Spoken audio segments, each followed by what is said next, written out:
जिसे आप प्रेम कहती हो मेरी बहनों, जिसे आप प्रेम कहते हो वो प्रेम नहीं, वासना है। क्या है? सिर्फ वासना, सिर्फ हवस पूरी करनी है व्यक्ति को, और आप इस वासना के चक्कर में उलझ जाती हो। आज के पढ़े लिखे लड़के, पढ़ी लिखी लड़कियां, कुछ लोग, कुछ लड़के, कुछ लड़कियां अपनी वासनाओं को प्रेम का मुखौटा पहना देते हैं, प्रेम का पर्दा डालने की कोशिश करते हैं ताकि हमारी वासना प्रेम जैसी नजर आए। तुम्हारा स्कूल का, कॉलेज का जो प्रेम है वो प्रेम नहीं है, सिर्फ शरीर का आकर्षण है, जवानी का एक रिएक्शन है ये जो होता है। इसलिए संस्कार चाहिए होते हैं।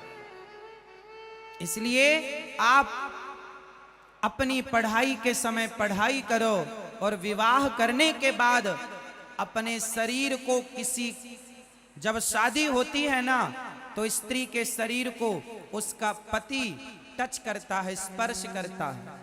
यदि तुम्हारे शरीर को किसी पर पुरुष ने स्पर्श कर लिया तो किसी के शरीर को कोई भी स्पर्श कर रहा हो तो उस स्त्री को वैश्या कहा जाता है।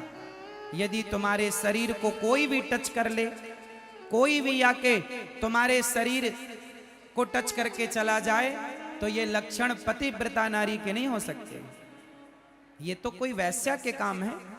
तो तुम पढ़ने गई हो अपना चरित्र बिगाड़ने नहीं। इसलिए शिक्षा जितनी जरूरी है उस शिक्षा से कहीं ज्यादा जरूरी आपका कैरेक्टर है, आपका चरित्र है। वो शिक्षा किस काम की? जिस शिक्षा में आपने अपने चरित्र को बिगाड़ लिया।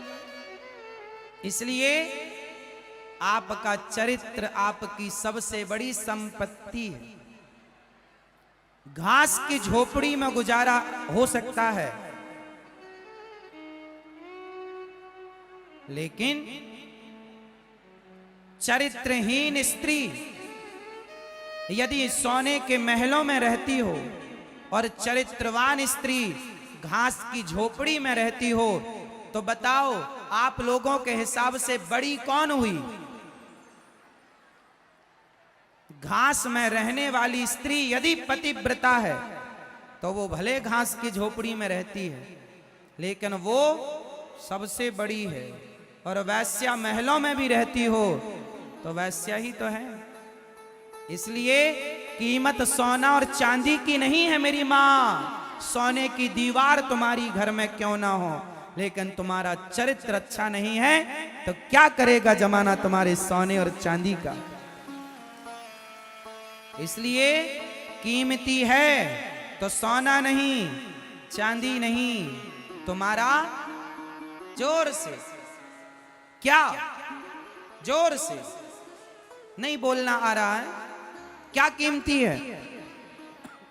चरित्र। हमारा देश वो देश है जहां चरित्र सुने जाते हैं और चरित्र गाए जाते हैं। राम का क्या सुना जाता है, क्या गाया जाता है? रामचरित्र मानस, राम का चरित्र कहा जाता है और राम का चरित्र सुना जाता है।